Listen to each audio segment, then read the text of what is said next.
Alors aujourd'hui, je vais profiter aussi d'une petite partie de pêche pour vous parler un petit peu des élastiques.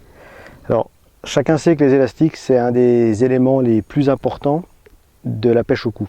En fonction du diamètre, en fonction de la tension, en fonction même du type d'élastique, on peut des fois changer sa partie de pêche de tout au tout. Parce que sur une pêche de gros poissons, par exemple, si on en arrive à toucher 3 ou 4 gros poissons et les perdre uniquement parce que l'élastique est mal réglé ou mal tendu ou mal choisi par rapport au type d'élastique ou par rapport au diamètre, la partie de pêche peut s'avérer catastrophique ou très bonne.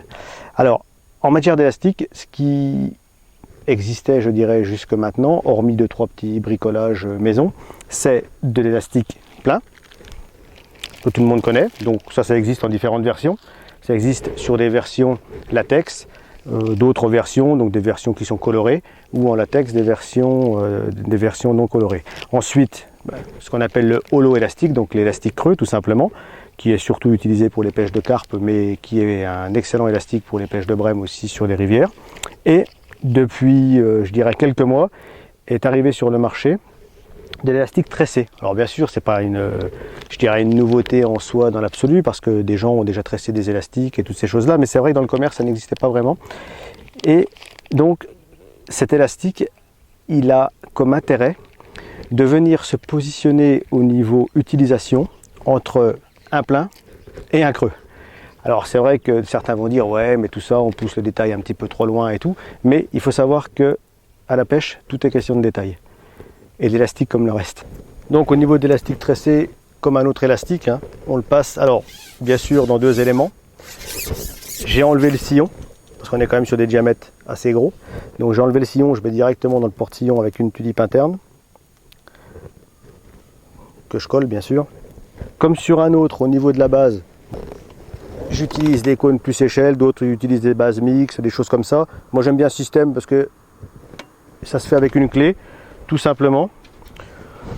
Alors d'autres préfèrent avoir un petit bout de tresse qui dépasse de la canne, d'autres la clé. Bon, après chacun a un petit peu ses habitudes. Le principe c'est d'avoir quand même, quel que soit le système de fixation à la base, d'avoir une réserve d'élastique qui permet de pouvoir ou défaire quelques spires d'élastique pour couper l'élastique en haut au cas où l'élastique est un petit peu, je dirais, un petit peu grillé, et ensuite de pouvoir retendre éventuellement en fonction de la pêche, et avoir un cône qui vienne épouser parfaitement l'intérieur de la canne pour ne pas forcer, ou forcer sur la canne vraiment de manière homogène pour ne pas casser la canne. Ensuite, en haut, comme sur un élastique normal, il suffit juste de prendre une attache type stonfo ou autre pour accorder l'élastique. Et c'est vrai que par rapport à une autre, c'est beaucoup plus simple parce qu'il n'y a pas de nœud à faire en haut. Il suffit juste de passer l'élastique à l'intérieur.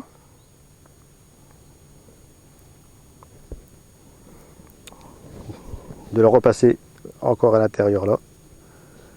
Et tout simplement, au niveau de la torsade, de le défaire un tout petit peu, voilà, et de venir le recouvrir complètement comme ça.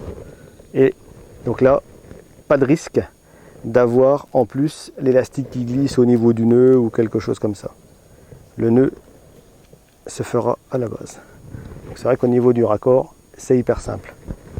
Au niveau des tailles, la taille la plus fine, c'est du 1,2, donc 2 x 0,6.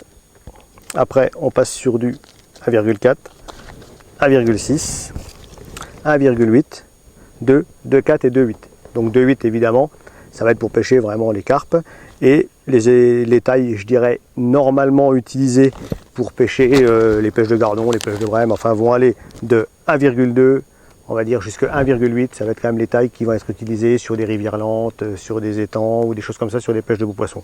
Ça se présente tout simplement comme ça.